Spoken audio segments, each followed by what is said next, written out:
రైతుల భూములు ఇచ్చారు. ట్రంక్ రోడ్ ఇన్ఫ్రాస్ట్రక్చర్లన్నీ మనం యుద్ధ ప్రాతిపదికంగా పనులు మొదలుపెట్టాం. 80% పనులు పూర్తి చేశాం. గౌరవ ముఖ్యమంత్రి గారు ఆ పనులు పూర్తి చేసి ఉంటే లక్షలాది మందికి ఈరోజు ఉద్యోగాలు దొరికే పరిస్థితి. కానీ ఏం చేశారు తల్లి? 3 ముక్కల ఆటలు ఆడుతున్నారు మన జీవితంతో. కర్నూలులో రాజధాని ఏంటది? న్యాయ రాజధాని అన్నారు. కనీసం అక్కడ ఒక ఇటుకేలు ఇస్తాను. ఇక్కడ వచ్చేసి లెజిస్లేటివ్ క్యాపిటల్ అన్నట్టు, అంటే అసెంబ్లీ ఒకటే ఉంటుందండి ఇక్కడ. ఇంకా గోవిందా ఏం జరగల. విశాఖపట్నంలో వాడు కట్టాడు. నేను ఒప్పుకుంటా. అదేంటో తెలుసా? 500 కోట్ల రూపాయలు ఖర్చు పెట్టి ఆయన ఉండేదానికి ఒక ప్యాలెస్ కట్టుకున్నాడు విశాఖపట్నం. అక్కడ ఒక్క పరిశ్రమ తీసుకున్నాడని ఒకడికి ఉద్యోగం కల్పించినట్టు. అందుకని 3 ముక్కలు ఆటలాడుతున్నాడు, మన జీవితాలతో ఆటలాడుతున్నాడు. ఆనాడు ఆళ్ల రామకృష్ణారెడ్డి గారు, జగన్ గారు సభలో మాట్లాడే ముందర ఎవరు తప్పుడు ప్రచారం నమ్మద్దు.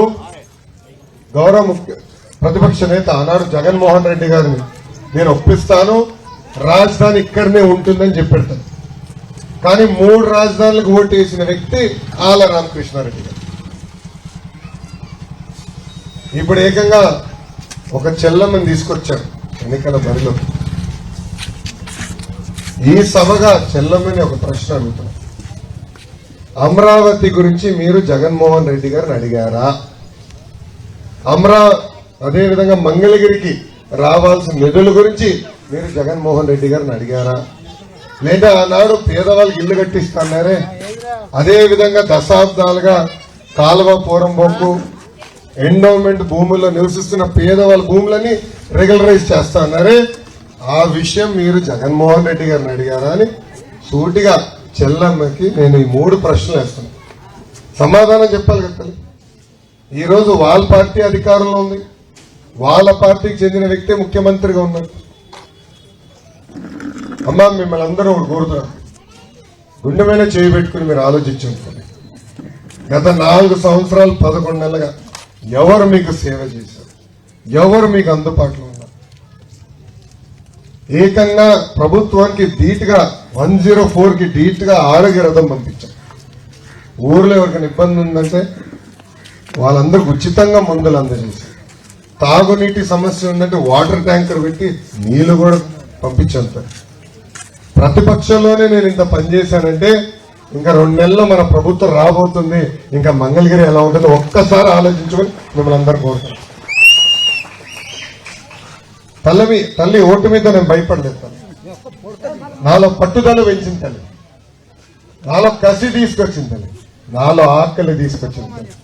ప్రజలకు ఇంకా సేవ చేయాలి, ప్రజలకు నేను ఇంకా దగ్గర అవ్వాలని ఓడిపోయిన రోజు దగ్గర నుంచి పనిచేశాను. ముందు చేస్తాను. మొత్తం రాష్ట్రమే కాదు, భారతదేశం మొత్తం ఆదర్శ నియోజకవర్గం భారతదేశంలో ఉందంటే అందరూ మంగళగిరి వైపు చూసే విధంగా మంగళగిరిని అభివృద్ధి సంక్షేమం చేసే బాధ్యత నేను తీసుకుంటాను. మన గ్రామంలో ఉన్న కొన్ని సమస్యలు నాకు తెలుస్తుంది, దానిపైన స్పందిస్తా. దాని తర్వాత మీకే మైక్ ఇస్తా, మీరు ఎదుర్కొన్న సమస్యల గురించి నాకు తెలియజేయండి, దానిపైన నేను స్పందిస్తా. మొదటిది, ఎక్కడికి వెళ్ళినా డ్రైనేజ్ సమస్య ఉంది. పొద్దున్న లేచి నుంచి డ్రైనేజ్ పైన గొడవలు జరుగుతాయి. మన మురుగునీరు వేరే ఇంటి ముందర వెళ్తుంది, వాళ్ళకి మనకి తగాదా. కొంచెం స్లోప్ బాగుంటే 3 గడపలు దాటుతుంది, అక్కడనే ఆగుతుంది మురుగునీరు, మళ్ళీ గొడవ మొదలవుతుంది. అదే కదా గొడవ. శాశ్వతమైన పరిష్కారం భూగర్భ డ్రైనేజ్. అన్నగారి ఊరు నిమ్మకూరు, నేను మంత్రిగా ఉన్నప్పుడు భూగర్భ డ్రైనేజ్ చేసేది అసలు దోమే లేదు. ఆ విధానం తీసుకొచ్చే బాధ్యత నాది. ఎండోమెంట్ భూమిలో కానీ, కాలువ భూమి కానివ్వండి, ఇతర భూమిలో మీరు నివసిస్తున్నారు, పట్టాలు లేవు. ఆనాడు ఆళ్ల రామకృష్ణారెడ్డి గారు పట్టాలు ఇస్తాను అని హామీ ఇచ్చారు. మళ్ళీ కంపడలా, రాలా. అమ్మా బాబు గారు మొన్న చంద్రబాబు నాయుడు గారు జేహో బీసీ సభ సాక్షిగా పట్టాలన్నీ భూములన్నీ రెగ్యులరైజ్ చేసి పట్టాలు అందిస్తాం అని హామీ ఇచ్చారు. 3వది, అందరి కళ ఇల్లు. ₹2 సంపాదిస్తే ముందర కట్టుకోవాలనుకునేది ఇల్లు కట్టించాలి. అందుకే నేను యువగలం పాదయాత్ర మంగళగిరి పట్టణం నుంచి చేసి తాడేపల్లి పైగా విజయవాడకి బ్యారేజ్ పై నుంచి విజయవాడకి వెళ్ళాను. ఆనాడు శిలాఫలకం వేశారు. ఆ రోజులు ఎంతమంది ఉన్నా 20,000 ఇల్లు కట్టించి వాళ్ళకి అందించే బాధ్యత నేను తీసుకుంటానని కూడా హామీ ఇస్తాం జరిగింది. దానికి ఈ సభ సాక్షిగా నేను కట్టుబడి ఉన్నా. నేను నటన నాకు రాదు తెలియదు. నేను కూడా సినిమాల్లోకి వెళ్ళిండేవాడిని. మామగారికి కొంచెం పోటీ పడి ఉండేవాడిని. కానీ నాకు రాదు తల్లి. ముందు ఉన్నాడు చెప్తా తల్లి. చేయగలిగితే చేస్తానంటే, చేయలేకపోతే క్షమించండి, చేయలేదని చెప్తా. అది నాలో ఉన్న గుణం తల్లి. ఈ హామీలు తప్పనిసరిగా నిలబెట్టుకుంటానని ఈ సభాముఖంగా మీ అందరికి తెలుపుకుంటూ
ఎందుకు పడిపోయింది? మన పిల్లల భవిష్యత్తు పడిపోయింది, మనం పడిపోయాం. ఉపయోగం అన్నాడు, ఒక్క నిమిషం ఆర్కే గారు అన్నాడు, ఈ జనం కాదు, ఈ ఆర్కే గారు జనం చంద్రబాబుని ఎదుర్కొన్నాడు. ఇప్పుడు నువ్వు నిలబడి ఉంటే తెలిసేది. వృద్ధాగా అమ్మాయిని బలి చేసావు, వృద్ధాగా అమ్మాయిని బలి చేసావు. చూడు భక్తుడైన మనం రాముడిలాగా ఉంటే ఈ సమాజంలో ఇప్పుడు పనిచేయట్లేదు. బాబు గారు రాముడు లాంటి వ్యక్తి తల్లి. ఆయన ఎవరికి హాని చేయరు, ఆయనకి ఎవరు హాని చేయరు అనుకున్న వ్యక్తి. కానీ మీరు చూశారు, చేయని తప్పుకి 53 రోజులు రాజమండ్రి జైలు ఎలా బంధించారు. మీరు ఆలస్యమయ్యారు తల్లి. మీరు ముందర వచ్చింటే శివాలయం ఇప్పటికి అభివృద్ధి చేసిందండి. నేను వదిలిపెట్టే వ్యక్తిని కాదు. 2 నెలలు ఓపిక పట్టండి. మన ప్రభుత్వం ఏర్పడిన వెంటనే శివాలయాన్ని అభివృద్ధి చేసే బాధ్యత వ్యక్తిగతంగా తీసుకుంటాను. ఈ సభాముఖంగా హామీ ఇస్తున్నాను. అవ్వ అడిగింది, అవ్వండొచ్చు కదా. మా చిత్తూరు భాషలో అవ్వండి.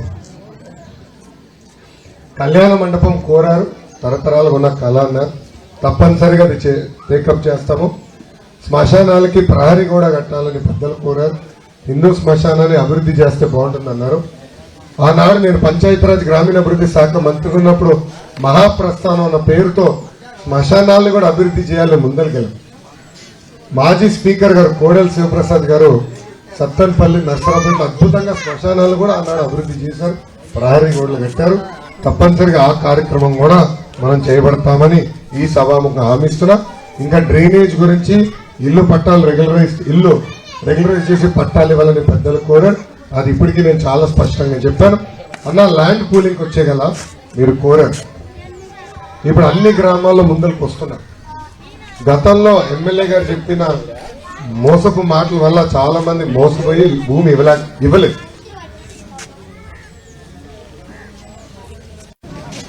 పూలు వేసాడా?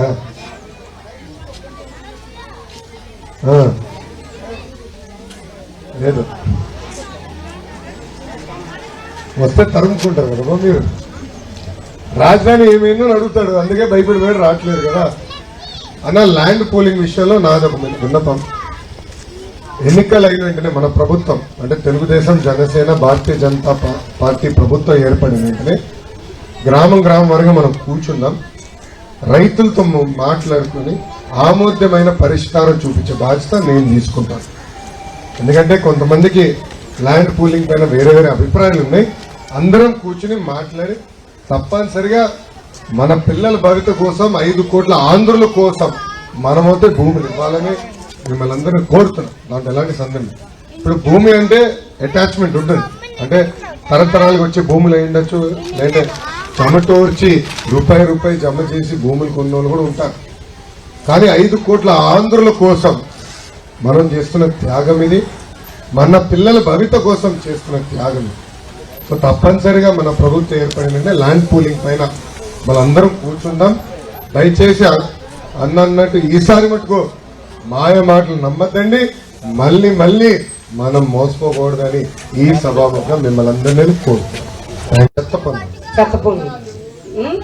మరి ఎన్ని రూపాయలన్నీ మీకు వినిపించుకుందామని తెచ్చాము. తప్పనిసరిగా ఊరు వచ్చినందుకు మేము ఎంతో ఆనందంగా ఉంది మాకు.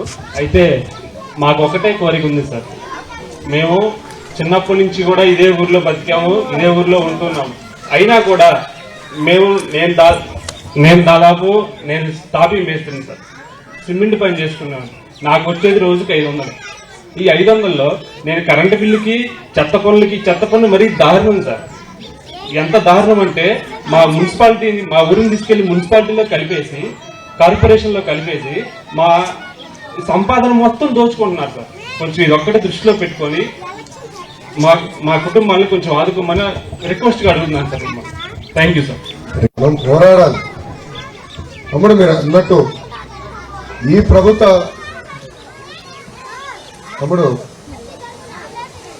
జగన్ గారిని చూస్తే ఒక కటింగ్ ఫిట్టింగ్ మాస్టర్ గుర్తొస్తుంది. కటింగ్ ఫిట్టింగ్ మాస్టర్ ప్రతి సభలో నేను చెప్తా తల్లి, ఆయనకి 2 బటన్లు ఉన్నాయి తల్లి. మీ కంపెనీ ఒక బులుగు బటన్, మళ్ళీ బల్ల కింద ఎర్ర బటన్ ఉంటుంది. బులుగు బటన్ నొక్కుతాడు, అకౌంట్ లో 10 రూపాయలు పడుతుంది, నేను ఒప్పుకుంటాను. కానీ ఎర్ర బటన్ నొక్కుతాడు తల్లి, అకౌంట్ నుంచి 100 రూపాయలు విషయం పోతుంది. ఎలా పోతుందో చెప్పాలి కదా. మన అకౌంట్ నుంచి 100 రూపాయలు పోతుంది, ఎలా పోతుందో చెప్పాలి కదా. కరెంటు ఛార్జీలు 9 సార్లు పెంచి బాధుడు. ఆర్టీసీ ఛార్జీలు 3 సార్లు పెంచి బాధుడు. ఇంటి పన్ను పెంచారు, చెత్త పన్ను తీసుకొచ్చారు, పెట్రోల్, డీజిల్, గ్యాస్ ధరలు విపరీతంగా పెంచారు. చివరికి క్వార్టర్ బాటిల్ ధర కూడా పెంచారు. అన్ని ధరలు పెంచి బాధుడు. తాతే ఒప్పుకుంటున్నాడు. క్వార్టర్ బాటిల్ విషయం మాడదు, ఆగుతాడే. వస్తా అమ్మ. కటింగ్ మాస్టర్ అన్న కదా, అన్న క్యాంటీన్ కట్, పెళ్లి కానుక కట్, పండగ కానుక కట్, ప్రమాదంలో ఎవరు చనిపోతే చంద్రన బీమా ఇచ్చేవారు బీమా మిత్రులు, అది కట్, పిల్లలు విదేశాల్లో చదువుకునేదానికి ఇచ్చిన విదేశీ విద్య cut, school fee reimbursement cut, ఇలా 100 సంక్షేమ కార్యక్రమాలు ఈ ప్రభుత్వం రద్దు చేసింది. బాబు గారు పవన్ అన్న కూర్చుని చాలా స్పష్టంగా తీసుకున్న నిర్ణయం, మన ప్రభుత్వ అధికారంలోకి వచ్చిన వెంటనే 5 సంవత్సరాల కరెంటు ఛార్జీలు పెంచుతాం కాదు కదా, కరెంటు ఛార్జీలు తగ్గించే బాధ్యత మనం తీసుకుంటున్నాము. పన్నుల భారం తగ్గిస్తాం. అమ్మ, చాలా మంది అనుకుంటున్నారు ప్రభుత్వం అప్పు చేసి సంక్షేమం చేస్తే తప్పేంటి అని అడుగుతున్నారు. అప్పు ఎవరు కట్టాలి తల్లి? మనం కట్టాలా. ఈ ముఖ్యమంత్రి ఈ రోజు ఉంటాడు, రేపు ఉండడు. కానీ అప్పు మన నెత్తిమైన ఉంటుంది శాశ్వతంగా. ఆ అప్పు కట్టేదానికే కరెంటు ఛార్జీలు పెరిగినాయి. ఆ అప్పు కట్టేదానికే ఈ రోజు ఆర్టీసీ ఛార్జీలు పెంచారు తల్లి. తల్లి 3132 కిలోమీటర్లు నడిచిన నేను పాదయాత్ర చేసిన. మీరు ఎదుర్కొంటున్న సమస్యలు నేరుగా తెలుసుకున్నా. పవన్ అన్న చంద్రబాబు గారు కలిసి బాబు సూపర్ 6 హామీలు ఇస్తాం జరిగింది. ఇంకా మన గ్రామంలో సరిగా చేయట్ల కార్యక్రమం. స్లోగా ఉన్నారు అధ్యక్ష, స్పీడ్ పెంచాలి. బాబు సూపర్ 6 కార్యక్రమం మీ ఇంటికి వచ్చిందా? క్యాలెండర్ వచ్చిన చేతుల పైకి ఎత్తండి. ఊరించబ్బా, ఈయన ఎత్తుతున్నాడు. ఎంత అన్యాయం చూడు. స్టాక్ అంతా ఈయన ఇంట్లో ఉంటుంది, ఈయన ఎత్తుతాడు. ఇంట్లో పెట్టుకుని పంచట్లే కదా. వెళ్లే ముందర 2 గట్టిగా చెప్పి వెళ్తాలేదని 10 రోజులు ఇస్తాడు ప్రతి గడపకి. అమ్మ దాంట్లో పవన్ అన్న బాబు గారు కలిసి 6 హామీలు ఇచ్చారు. మొదటి హామీ 18 నుంచి 59 సంవత్సరాల వయసు కలిగిన మహిళలకి ప్రతి నెల 1500 రూపాయలు ఇస్తాం. సంవత్సరానికి 18,000, 5 సంవత్సరాలు 90,000 రూపాయలు మన ప్రభుత్వం ఇస్తుంది. రెండో హామీ చెమటోచి కష్టపడి లక్షలు జమ చేసి పిల్లల్ని బాగా చదివించాం. ఈ రోజు ఉద్యోగాలు వచ్చే పరిస్థితి లేకుండా పోయింది. మన ప్రభుత్వం ఏర్పడిన వెంటనే ప్రైవేట్, ప్రభుత్వం, స్వయం ఉపాధి ద్వారా 20 లక్షల మందికి ఉద్యోగాలు కల్పించే బాధ్యత మన ప్రభుత్వం తీసుకుంటుంది. ఉద్యోగాలు వచ్చే వరకు నిరుద్యోగ భృతి 3,000 రూపాయలు ఇస్తాం. మూడో హామీ ఈ ప్రభుత్వం వచ్చి గ్యాస్ ధరలు పెంచేసింది. గ్యాస్ బండ పట్టుకోవాలంటేనే భయం వేసే పరిస్థితి. అందుకే ప్రతి కుటుంబానికి ప్రతి ఏడా ఉచితంగా 3 గ్యాస్ సిలిండర్లు కూడా మన ప్రభుత్వం అందజేస్తుంది. నాలుగో హామీ ఇంట్లో ఎంతమంది చదువుకునే బిడ్డలుంటే అంతమంది బిడ్డలకి ప్రతి సంవత్సరం 15,000 రూపాయలు మన ప్రభుత్వం వేస్తుంది. అంటే ఒకరుంటే 15,000, ఇద్దరుంటే 30,000, ముగ్గురుంటే డ్వాక్రా సంఘాలు ఉన్నారు, లెక్కలు బాగా చెప్తారు కదా. ముగ్గురుంటే ఎంత వస్తుందమ్మా? 45,000 రూపాయలు మీ అకౌంట్ లోకి వస్తుంది. దెన్ అదే విధంగా రైతులను ఆదుకునేదానికి, ఆత్మహత్యలు లేకుండా చేసేదానికి ప్రతి రైతుకి ప్రతి ఏడా 20,000 రూపాయలు ఆర్థిక సహాయం చేస్తాం. ఇంకా ఆరో హామీ ఏంటి తల్లి? మర్చిపోయినారా? మహిళలు ఆర్టీసీ బస్సులో ఉచితంగా ప్రయాణించే హక్కు కూడా తెలుగుదేశం జనసేన ప్రభుత్వం కల్పించబోతుంది. అదే టికెట్ లేకుండా చెప్పారు. మహిళలు ఆర్టీసీ బస్సు ఉచితంగా ప్రయాణించవచ్చు. మంచి పని ఇప్పుడు వేయాలి అట్లా. సో ఈ 6 హామీలమ్మా మా అధ్యక్షుల వారు నేను వెళ్ళిన వెంటనే 10 రోజుల్లో ప్రతి గడపకు వస్తారు, రిజిస్టర్ అవ్వండి. ఈ 6 హామీలు మీకు క్యాలెండర్ రూపంలో మీకు అందిస్తారు. ఒక పక్కన బాబు సూపర్ 6 అంటే పవన్ అన్న చంద్రబాబు గారు ఫోటోతో బాబు సూపర్ 6 హామీలు ఉంటాయి. ఇంకో పక్కన ఈ సంవత్సరం క్యాలెండర్ ఉంటుంది తల్లి. అది మీ ఇంట్లో పెట్టుకోండి. మన ప్రభుత్వం వచ్చినట్టునే అది నిలబెట్టుకుంటాం. మళ్ళీ మీ గడప తొక్కి చూడదల్లి ఇచ్చిన 6 హామీలు మేము 6 హామీలు నిలబెట్టుకున్నామని చెప్పుకుంటామని ఈ సభాముఖంగా మీ అందరికీ మళ్ళీ నేను హామీ ఇస్తున్నాను.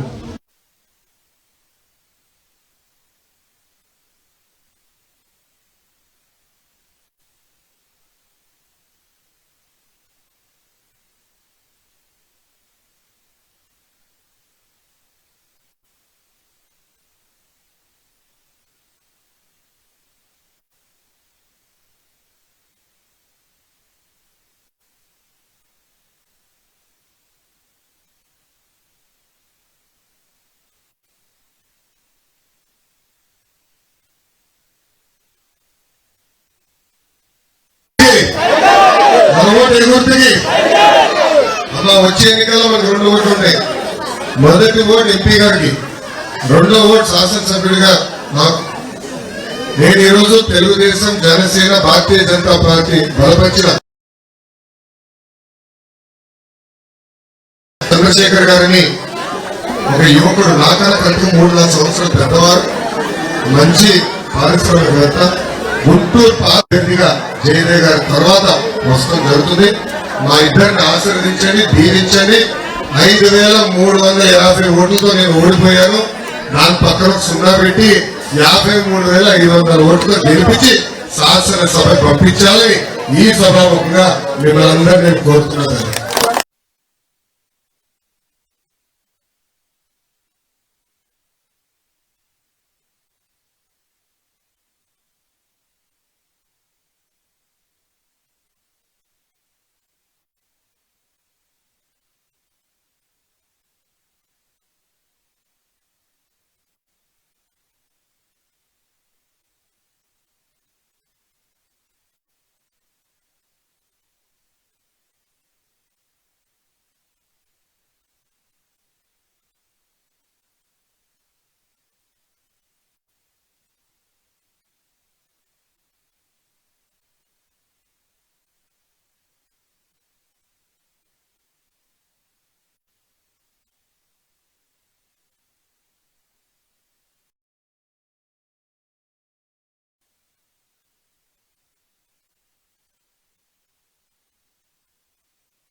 ఎక్కడికి వెళ్ళినా గుంతల్లో రోడ్ ఎక్కడుందబ్బా అని ఎత్తుక్కునే పరిస్థితి. అంత దారుణమైన రోడ్లు ఉన్నాయి ఎక్కడికి వెళ్ళినా. చాలా అన్యాయంగా ఉన్నాయి రోడ్లు. అమ్మా ఒక సంవత్సరం పడితే అన్ని రోడ్లు మళ్ళీ వేసే బాధ్యత మన ప్రభుత్వం తీసుకుంటుంది. ఎక్స్పాన్షన్ చేయాల్సింది చేస్తాం. మెరుగైన రోడ్లు అందించే బాధ్యత మన ప్రభుత్వం చేపడుతుంది. 1000+ ఓట్ బ్యాంక్ ఉంది సార్. లాస్ట్ ఇయర్ కూడా మన పార్టీకి ఎక్కువ మెజారిటీ వచ్చింది. కానీ ఇంతవరకు మన ఊరికి ఒక బస్ సర్వీస్ లేదు సార్, ఒక ఆర్టీసీ బస్ సర్వీస్. అది కావాలి. సెకండ్ ఏంటంటే నేను లాస్ట్ సెట్ అనేది May 20 రాశాను సార్. నాకు ఒక 7 months గ్యాప్ తర్వాత కౌన్సిలింగ్ వచ్చింది. అంతా ల్యాక్ టైం, ఒక డేట్ లేదు, ఒక ఏం లేదు సార్. అంటే ఎప్పుడు కౌన్సిలింగ్ ఇస్తారు, ఎప్పుడు డేట్స్ ఇస్తారు, ఒక పర్టికులర్ వే లేదు సార్ ఒక ఎడ్యుకేషన్ సిస్టమ్కి. అదొకటి కావాలి సార్. నెక్స్ట్ ఏంటంటే మా ఊర్లో కరకట్ట కమల్ హాసన్ గారు చాలా మట్టి రోడ్లు పోసారు సార్. సిమెంట్ రోడ్లు పోయాల్సిన ప్లేస్లో మట్టి రోడ్లు పోసారు. అవి ఎలా ఉంటాయంటే వర్షం వస్తే కాలు ఇక్కడేస్తే అక్కడికి వెళ్ళిపోవచ్చు సార్. చాలా మంది వృద్ధులు పిల్లలు స్కూల్ చాలా ముందు చూపున్న వ్యక్తి కరకట్ట Kamal Haasan. Free skating sir. Free skating correct. మనకి చాలా ప్రాబ్లమ్స్ ఉన్నాయి సార్. అలాగే ఒక స్ట్రీట్ లైట్ కూడా, ఒక స్ట్రీట్ లైట్ వెలగాలంటే ఒక లెటర్ రాయాలి సార్. చాలా మందికి చదువు రాదు సార్. మనకి బ్యాక్ సైడ్ ఒక లైట్ వెలగచ్చు సార్. లెటర్ సార్ అది మన ప్రభుత్వంలో వేసిందిలే, మళ్ళీ మెయింటెనెన్స్ కూడా చేయలేదురా. ఒక ఏదైనా ఒక పథకాన్ని ఒకటి అమలు కావాలంటే వాళ్ళకి లెటర్ రాయాలి, లేకపోతే స్పందన కాల్ చేయాలి.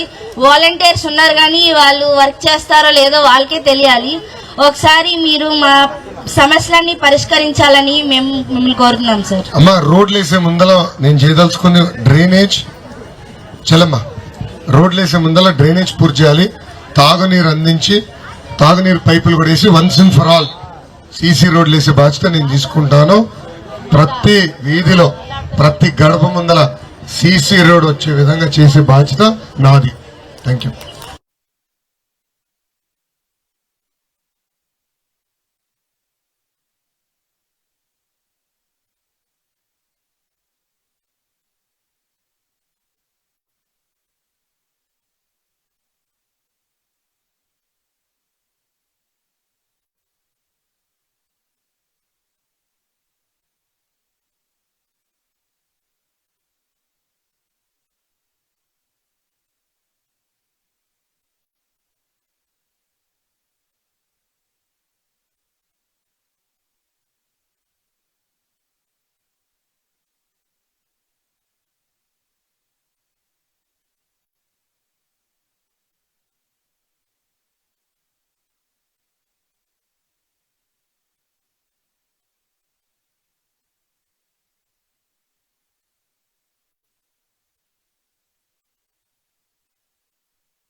వీళ్ళకి జ్వరాలతో అన్ని రోగాలతో మేము బాధపడుతున్నాము. ముఖ్యంగా అది అరికట్టాలని అడుగుతున్నాము. మరి ఇంటి పట్టాలు లేవండి, మాకు ఇంటి పట్టాలు కూడా దయచేసి మాకు ఇవ్వాలని కోరుతున్నాము. హౌసింగ్ లోన్లు కూడా మాకు కావాలని అడుగుతున్నాం. మేము గత 50 సంవత్సరాల నుంచి అక్కడే ఉంటున్నాము సార్. మాకేమి సదుపాయాలు మాకేమి జరగలేదు. దయచేసి మీరు కూడా ఇవ్వాలని మేము కోరుతూ మీ దగ్గరకు వచ్చి అడుగుతున్నాం సార్. అమ్మ, డ్రైనేజ్ సమస్య ఇక్కడనే కాదు, నియోజకవర్గం మొత్తం ఉంది తల్లి. మన మురికి నీరు వెళ్ళి వేరే ఇంటి ముందర ఆగుతుంది. పొద్దున్న లేచిన నుంచి గొడవలు. ఇలాంటి అపార్ట్మెంట్లో ఉన్న వాళ్ళందరూ పొద్దున వాడతారు. మూసీ నదిలాగా నీరంతా మన ఇంటి ముందర వస్తుంది. ఇలాంటి పంట కాలంలోకి వెళ్ళిపోతుంది. ప్రజలు చాలా ఇబ్బందులు ఎదుర్కొంటున్నారు తల్లి. అది నా దృష్టికి వచ్చింది. దానికి ట్రీట్మెంట్ ప్లాంట్ ఏర్పాటు చేయాలి. శాశ్వతమైన పరిష్కారం డ్రైనేజ్, భూగర్భ డ్రైనేజ్ అది చేసే బాధ్యత నా తల్లి. నేను చూసుకుంటాను. మాకు డ్రైనేజీ లేవు, వాటర్ ప్రాబ్లం ఉంది. మాకు చెట్టు, పెద్ద చెట్టు, మా 10 కుటుంబాలు ఆ చెట్టు కింద ఆధారపడి ఉన్నాయి. కరెంటు స్తంభం ఉంది. పోయినసారి మీరు వచ్చినప్పుడు మీకు చెప్పాను, అమ్మ నేను వచ్చినప్పుడు మళ్ళీ చూస్తానప్పుడు మీ సమస్యలను నేను సాల్వ్ చేస్తానన్నారు. మాకు చదువుకున్న పిల్లలు కూడా ఉన్నారు. జాబులు మరి 10th చదివిన వాళ్ళకి జాబులు అన్నారు. మా పిల్లలకి ఆ జాబులు కూడా లేవు. మీ దృష్టికి తీసుకొస్తే ఇప్పుడైనా మాకు న్యాయం చేస్తారని మీ ముందు పెడుతున్నాం. మా ఓట్లు కూడా మాకు చెప్పకుండా మార్చేశారు. నేను సచివాలయం స్పందనలో పెడతానన్నా ఎవరు నాకు సహకరించలేదు. అధ్యక్షుడు ఎవరు వాడిది? అదే ఎవరు మంది కదా. రేపు వస్తాడు ఇంటికి, నేను చూసుకుంటాడు. ఓటు విషయం చూసుకుంటాడు. మాది 9వ వార్డు. రేపు వస్తాడు తెలియదు, నువ్వు వెళ్ళేది ఓటు బూత్. మా పిల్లలకు కూడా మరి ఉద్యోగాలు ఇచ్చేలాగా మీ చేతిలోనే మేము ఉండాము. మరి మీరు మాకు న్యాయం చేయాలని అడుగు. చదివిన వాళ్ళకి ఉద్యోగాలు అన్నారు. మా బిడ్డలు చదువుకున్నారు, డిగ్రీలు చదివారు, కానీ ఉద్యోగాలు లేవు. ఆ చెట్టు ప్రాబ్లం చూడండి. మేము ప్రాణహానిలో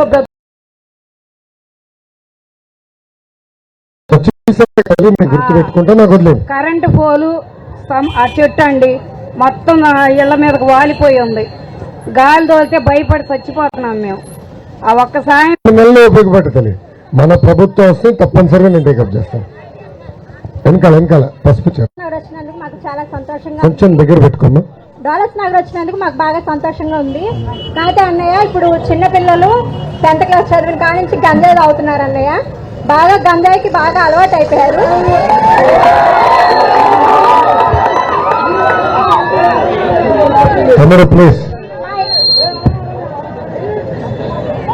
మా ఇంట్లో 2 పిల్లలు ఉన్నారు అన్నయ్య. నాకు ఒక 2 బాబులు అయితే పెద్ద బాబు బాగా గంజాయికి అలవాటు అయిపోయాడు అన్నయ్య. నేను పద్దాకులు వారానికి ఒకసారి స్టేషన్కి వెళ్ళేదాన్ని అన్నయ్య పిల్లోడి గురించి. పద్దాకులో గంజాయి గురించి పట్టుకునేవాళ్ళు. డబ్బులు ఎంత కట్టినా కానీ బాగా కొట్టేసి వదిలేవాళ్ళు అన్నయ్య. నేను చాలా సార్లు ఇబ్బంది పడ్డాను. మా ఆయనగారు బాగా తాగుతారు. తర్వాత మా తమ్ముడు కూడా అట్లాగే అలవాటు అయ్యి మొన్న 2 నెలల కిందట జైల్లో కూడా ఉండాడు అన్నయ్య. వాడికి 1,50,000 ఖర్చు అయింది అన్నయ్య జైల్లో ఉన్నందుకు. మా పిన్ని బాగా ఇబ్బంది పడుతుంది. మాకు కొంచెం దాని గురించి బాగా మీరు సహాయం చేస్తారని చెప్తున్నాను అన్నయ్య. ఇప్పుడు చిన్న బాబు కూడా బాగా గంజాయికి అలవాటు అయిపోయాడు అన్నయ్య. ఈ డాలర్స్ నగర్ నుంచి ప్రకాష్ నగర్ దాకా అందరు గంజాయి తాగి తల్లిని ఏం చేస్తున్నారో, చెల్లిని ఏం చేస్తున్నారో, పిల్లల్ని ఏం చేస్తున్నారో తెలియట్లేదు అన్నయ్య. మా ఇంట్లో అయితే నేను చాలా ఇబ్బంది పడుతున్నాను అన్నయ్య. మా తమ్ముడు గురించి కూడా మా పిన్ని బాగా ఇబ్బంది పడుతుంది. మీరు ఆ గంజాయిని తీసేస్తే అన్నయ్య మీకు వేల దండాలు పెడతామన్నయ్య. మేము ఆ గంజాయి మందుకు కూడా బాగా అలవాటు అయిపోయారు అన్నయ్య. మందు బాగా తాగుతున్నారు. ఇళ్లలోనే తెచ్చి అమ్ముతున్నారు అన్నయ్య. మేము పలానా వాళ్ళు అమ్ముతున్నారని ఒకరి మీద కూడా కంప్లైంట్ ఇవ్వలేకపోతున్నాం. ఇస్తుంటే వాళ్ళు మా ఆడపిల్లలు రోడ్డు మీదకి వెళ్తుంటే ఎట్లా మాట్లాడుతున్నారో మాకు తెలియట్లేదు అన్నయ్య. ప్రతి ఒక్కరు కూడా తాగి ఎట్లా పడితే అట్లా మాట్లాడుతున్నారు అన్నయ్య. కొంచెం దాని గురించి కూడా మీరు బాగా చేయాలని చెప్పేసి మేము కోరుకుంటున్నాం అన్నయ్య. మాకు ఇల్లులు కూడా లేవన్నయ్య. మేము రోడ్డు పక్కన ఉంటున్నాము. మా అత్తగారేమో ఇల్లు చాలక మా ఆడబడుచు దగ్గర ఉంటుంది. మేము మా మరిది ఒక ఇంట్లో ఉండాల్సి వస్తుంది అన్నయ్య. దాని గురించి కూడా మీరు కొంచెం సహాయం చేయండి అన్నయ్య. మా తాతయ్య గారు ఫుల్ ఈ పార్టీ అన్నయ్య. ఆయన కూడా మొన్న చనిపోయారు. మీ అమ్మగారు వచ్చారు మా ఇంటికి. మాకు బాగా సంతోషంగా ఉంది అన్నయ్య. మీరు వచ్చి మాకు ఈ గంజాయిని తీసేసేయండి అన్నయ్య. గంజాయి తీసేస్తే మీకు 10,000 దండాలు పెడతామన్నయ్య మేము. థ్యాంక్స్ అన్నయ్య.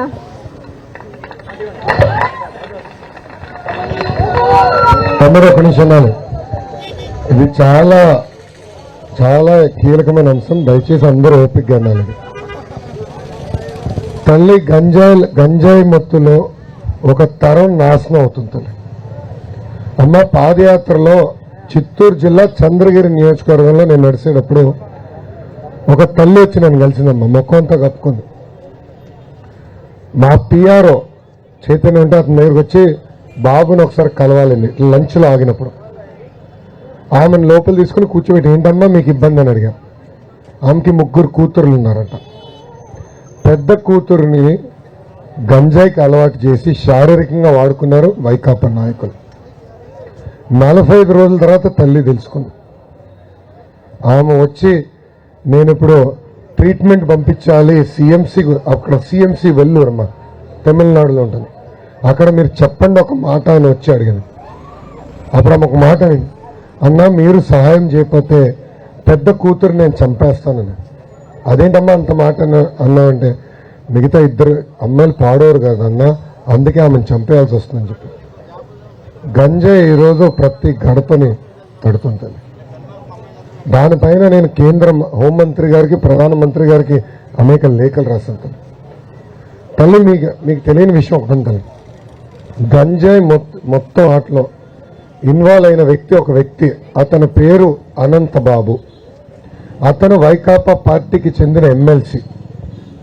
ఈ పేరు మీకు కొంచెం జ్ఞాపకం వస్తుంది. కారణం ఏంటంటే అనంతబాబు అనే వ్యక్తి గంజాయి మత్తులో అతను దళిత డ్రైవర్ని సుబ్రహ్మణ్యని అతి కిరాతకంగా కొట్టి చంపేసి శవాన్ని డోర్ డెలివరీ చేశారు. తల్లి వాళ్ళ తల్లిదండ్రుల దగ్గరికి వెళ్ళి అమ్మ యాక్సిడెంట్లో చనిపోయారు, నేను బతికించడానికి ప్రయత్నించానని అబద్ధం చెప్పారు. తల్లి దళితుడిని చంపిన వ్యక్తిని ముఖ్యమంత్రి గారు వేదిక మీద కూర్చోబెడతారు. తల్లి దళితుల్ని చంపిన వ్యక్తిని ఏకంగా ముఖ్యమంత్రి గారి ఇంట్లో మీటింగ్ రూమ్ లో కూర్చోబెట్టుకుంటాడు. తల్లి దానికి అన్నిటికీ గంజాయి కారణం ఆ అనంతబాబు. తల్లి అమ్మ 100 రోజులు మన ప్రభుత్వం ఏర్పడిన 100 రోజుల్లో గంజాయికి చెక్ పెట్టే బాధ్యత నాది.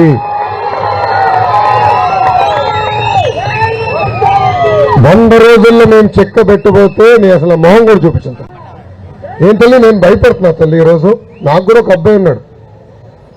ఈరోజు దేవాంశ్ వయసు 9 సంవత్సరాలు. మీలాగా బాధితుల దగ్గర నుంచి చిన్నప్పుడు నాకు కూడా చాలా భయం వస్తుంది, బాధ కలుగుతుంది. ఇదే కానీ నా బిడ్డకు జరిగితే ఎలా ఉంటుంది? నేను అదే ఆలోచిస్తాను. నా బిడ్డకు జరుగుతాను. నేను బ్రహ్మి పదే ఇది మాట్లాడుకుంటాం. ఇదేంటిది గంజాయి ఎక్కడికంటే అక్కడికి వచ్చేసింది. అమ్మ నిన్నగాక మొన్న విశాఖపట్నం తల్లి నిన్న 25,000 కిలోగ్రామ్స్ తల్లి 25,000 కేజీలు ఈ డ్రగ్స్ ని పట్టుకున్నారు తల్లి విశాఖపట్నంలో. బాబు గారు ఉన్నప్పుడు ఏనాడైనా గంజాయి గురించి విన్నామా తల్లి? బాబు గారు ఉన్నప్పుడు ఏనాడైనా గంజాయి మన దరిదాపులు వచ్చేదా తల్లి? బాబు గారు ఏం చేసేవారంటే ఇదంతా ట్రైబల్ ఏరియాలో కొన్ని ప్రాంతాల్లో పండిస్తారు తల్లి. బాబు గారు డ్రోన్లు పెట్టి పంపించి ఎక్కడ పండిస్తున్నారు చూసి పోలీస్ స్పెషల్ పార్టీలు పంపించి మొత్తం తగలబెట్టించారు తల్లి. బాబు గారు అదే భయపడుతున్నారు. అన్నిటికీ నా దగ్గర పరిష్కారం ఉంది, గంజాయిని ఎట్లా మనం కంట్రోల్ చేయాలి. పంజాబ్లో ఉడతా పంజాబ్ అని సినిమా ఉంది తల్లి, అమెజాన్ ప్రైమ్లో ఉందనుకుంటా, అది చూడాలి ఒకసారి.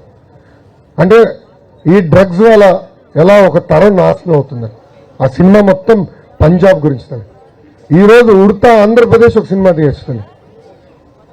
మీలాంటి ఎన్నో మంది కుటుంబాలు తల్లి. నిజంగా మిమ్మల్ని నేను అభినందిస్తున్నా. ధైర్యంగా నుంచి మీరు మాట్లాడారు తల్లి. ఇక్కడ చాలా మంది భయపడుతున్నారు, చెప్పేయడానికి కూడా భయపడుతున్నారు. పక్కన ఏమంటారో అన్న భయంతో బతుకుతున్నాం తల్లి. అది పోవాలి తల్లి సమాజం. ఇది కేవలం కుటుంబానికి సంబంధించింది కాదు, మొత్తం సమాజానికి సంబంధించిన విషయం తల్లి. అందుకే అమ్మా చాలా ముక్కు కంఠంతో చెప్తున్నా, మొదటి 100 రోజుల గంజాయికి నేను చెక్ పెడతాను. రీహాబిలిటేషన్ కేంద్రాలు ఏర్పాటు చేయాలి. గంజాయి ఒక్క నిమిషం, గంజాయి ఆప్తం ఒక్క భాగం, కానీ అది అలవాటైన పిల్లల్ని బయటికి తీసుకొస్తాం ఒక పెద్ద పరీక్ష తల్లి. దానికి రీహాబిలిటేషన్ కేంద్రాలు ఏర్పాటు చేయాలి. అది ప్రభుత్వం చేసే బాధ్యత మేము తీసుకుంటామని ఈ సభాముఖంగా నేను హామీ ఇస్తున్నా తల్లి. ధైర్యం ఉండమ్మా.